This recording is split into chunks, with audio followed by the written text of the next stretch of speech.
Jonesy, Dvorak, Bakelite, Pride. Today's Teddy K, he's an OTG kind of guy. Yeah, he's an OTG kind of guy. Forgotten about that one.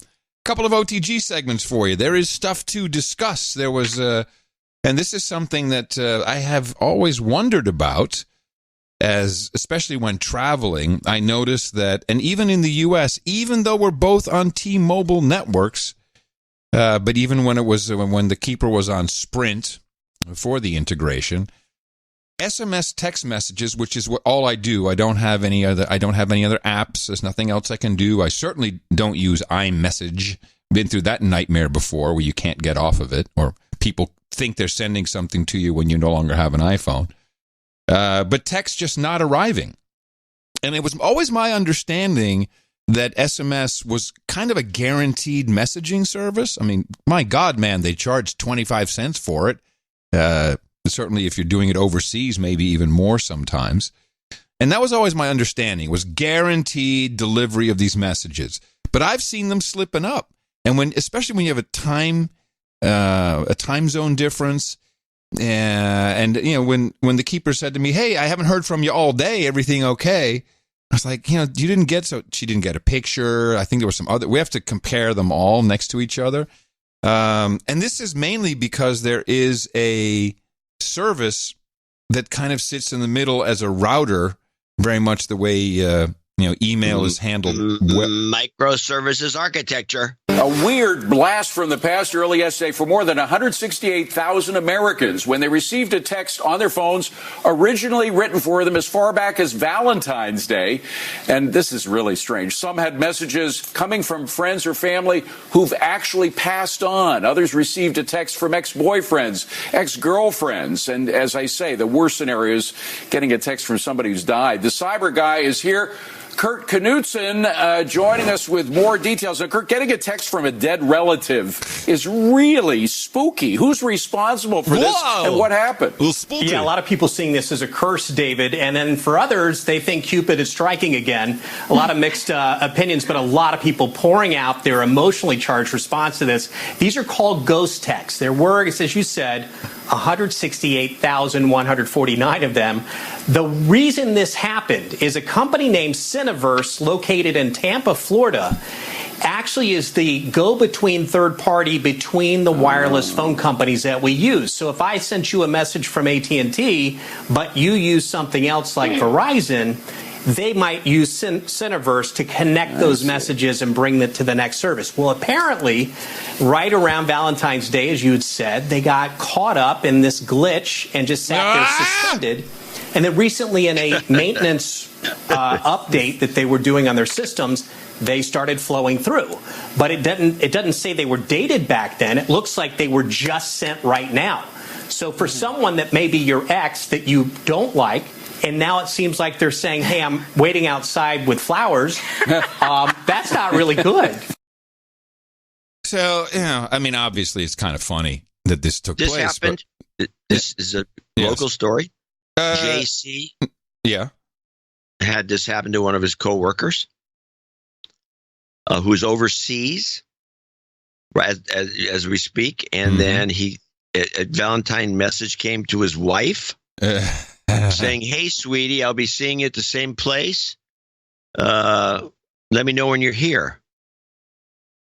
Okay. And he's overseas. He's not at home. He's nowhere around.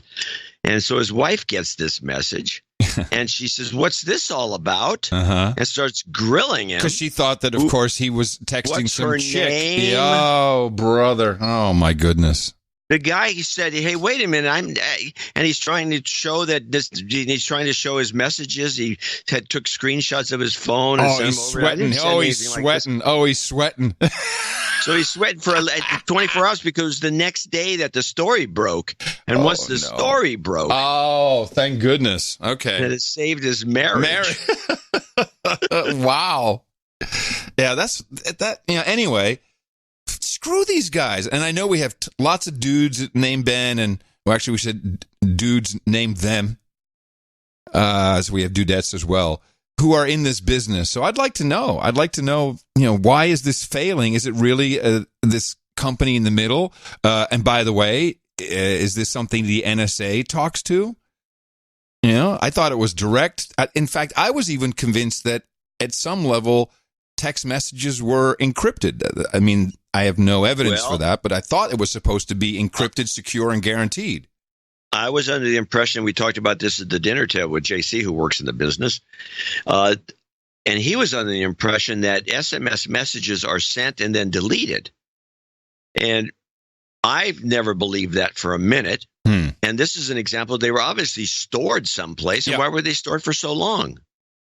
Oh, well, yeah, because I think those are the requirements these days. The intelligence agencies mandate that all this. I mean, remember, we went through this. The phone companies had to store everything for 3 months, and it was 6 months, and it was 3 years.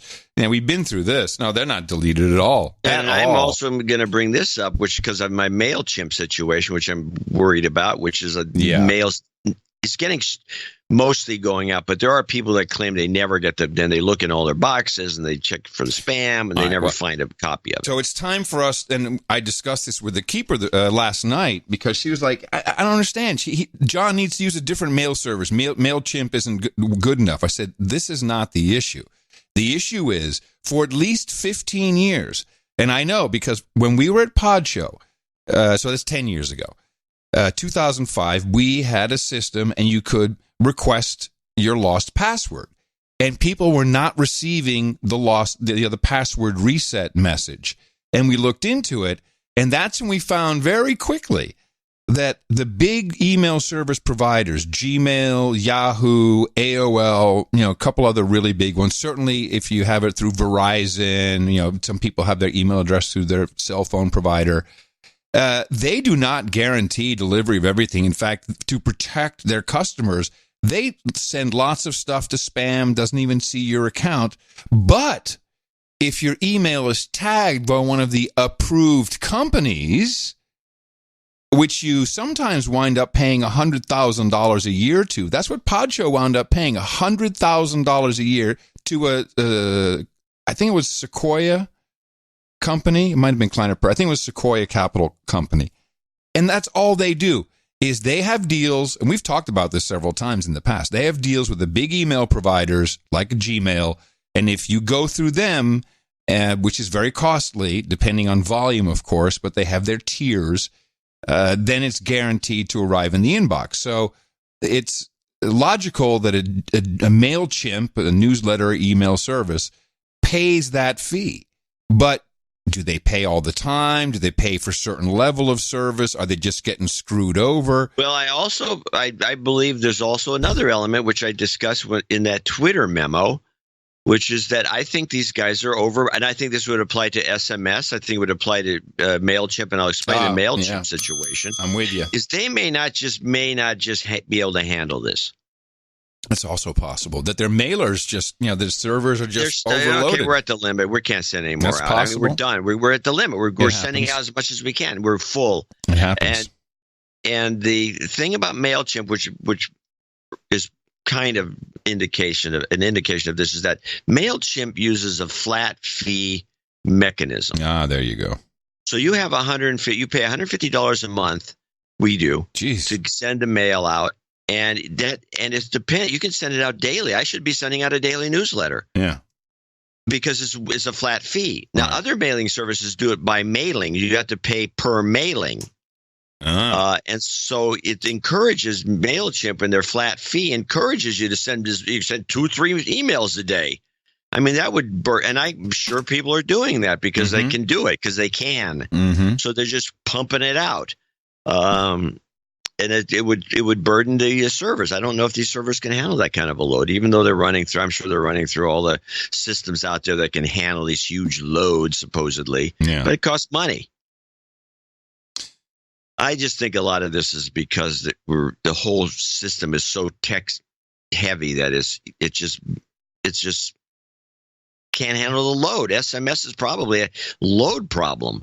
Well, everyone's texting. You see these kids are walking around. They're walking into the street. I almost ran some guy over the other day, walking right into this crosswalk. Never bothered to look to see if anyone was coming. Texting. There's a lot of these big infrastructure issues. Another example, and this is why I'm so happy that we pretty much have our own deal going on. We've got our own servers that Void runs. Bemrose and Darren, all those guys, they're keeping all that running for us. We've got Mastodon, Aaroner runs that, so we have our own little infrastructure. But now Google is into podcasts. So Google has a web player. They've got some other, I don't know if they have an app for it or not. But the way they have their data system set up and caching, I'm not sure exactly how it works, but here's what happened on the last episode. And I remind you, it's 10 o'clock at night. I'm tired, and I spin off the show, which means, we've done our little edit at the beginning. I spin it off, and then it's an MP3, and then I upload it to our server. And I notice, oh, crap, it's uploaded, but it's the wrong file name. And I've learned in our system, it's better for me to delete the file and then upload one with the proper file name. However,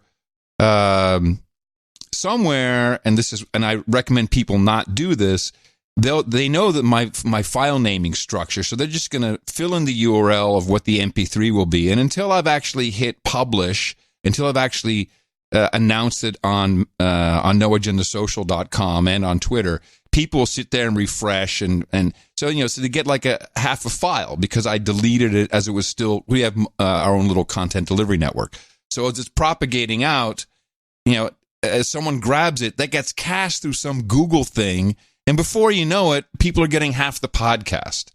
And in order for me to really fix that, I have to create a new unique ID for it's a nightmare. Yeah, you don't want to do that. It's a nightmare. The internet, it's a nightmare in general. It's just a nightmare. And it's all these big companies who came in and own everything, and everyone loves their Gmail. Well, good luck with that. In continuation with our OTG segment, I'll cut a couple here. This is the one that I think is interesting. As predicted, and as forewarned, it is not a good idea to give your DNA to companies owned by Google's ex-wife and, Larry Page's ex-wife or Sergey Brin, one of them, at 50% chance. It's not a good idea to give them to Ancestry.com. It's just not a good idea. Oh, no, it's anonymous and blah, blah, blah, blah. Ancestry website GEDmatch helped Orlando police solve a 2001 murder case by providing access to its DNA database. But earlier this year, police say the website changed its policy, blocking detectives. Detective Michael Fields felt the site could be useful in a new case, the New York Times reporting involving a serial rapist decades ago. So Fields' team wrote up the first ever search warrant for a genealogy site. The judge took 24 hours to review it, and the judge eventually signed the search warrant. July 14th, Judge Patricia Strourbridge approving it. The ruling getting national attention because of a potential ripple effect. An attorney for law enforcement or a prosecutor who is trying to seek this sort of information could say, look at the reasoning used by this judge, Judge Strourbridge, in the Ninth Judicial Circuit of Florida in Orange County, and we're asking you to apply the same reasoning and allowing us access to this information in our case. Popular sites Ancestry.com and 23andMe sounding off, sending the news station statements that read in part, Ancestry believes that GEDmatch could have done more to protect the privacy of its users by pushing back on the warrant or even challenging it in court. Their failure to do so is highly irresponsible and deeply concerning to all of us here at Ancestry. It certainly troubles us here at 23andMe, perhaps just as disturbing as GEDmatch's apparent lack of scrutiny and challenge of the validity of the warrant issued. Did you hear that? Did you hear the very end? No. As disturbing as GEDmatch's apparent lack of scrutiny and challenge of the validity. Scrutiny. You can't say scrutiny. Scrutiny. Oh, I missed it. Scrutiny. Perhaps just as disturbing as GEDmatch's apparent lack of scrutiny and challenge of the scrutiny. Scrutiny. I'm hearing this tea happening now with Clinton. It's Hillary Clinton. Clinton. It's Clinton. I mean, and by the way, we're falling over this. This is not just one word that's changing. This is the entire structure of parts of the English language Screwiny. Screwiny. How do you write that? Screwini? Is it Screwiny? That's a show title. Screwiny. Screwiny. Final point is about Come on, buddy. So you can say scrutiny No, you or can't. scrutiny. Scrutiny. Screwiny. Not scrutiny. Screwiny. Final thing that someone sent me. No, actually, I found this through I've been looking at a lot of blogs about microgrids. I'm very interested now, obviously, as it pertains to the fires and, what is really true? What are they really trying to do? Is there an end game? What is the goal? And I'm really leaning towards this idea of let's get some microgrids. Our grid is old and decrepit and we haven't kept it up and we really want to do something new. But there's an extra data point that I did not realize. And that is, and this may be the problem with what's going on in California. I mean, when fire ignites from the grid, some of that, yes, maybe a power line that actually breaks. I've seen it. Power line breaks, it shorts out on some wood, and it can catch fire pretty easily. It's happened to me in New Jersey. It does happen. But when you have transformers frying out, and I learned that California has what is called here as America's 400-ton electric albatross. They have these Chinese transformers that are apparently, in many cases, inferior. 200 Chinese transformers have come into the U.S. energy sector in the last 10 years. And these are the big boys. These are the big transformers. And 345 kilovolts. What if?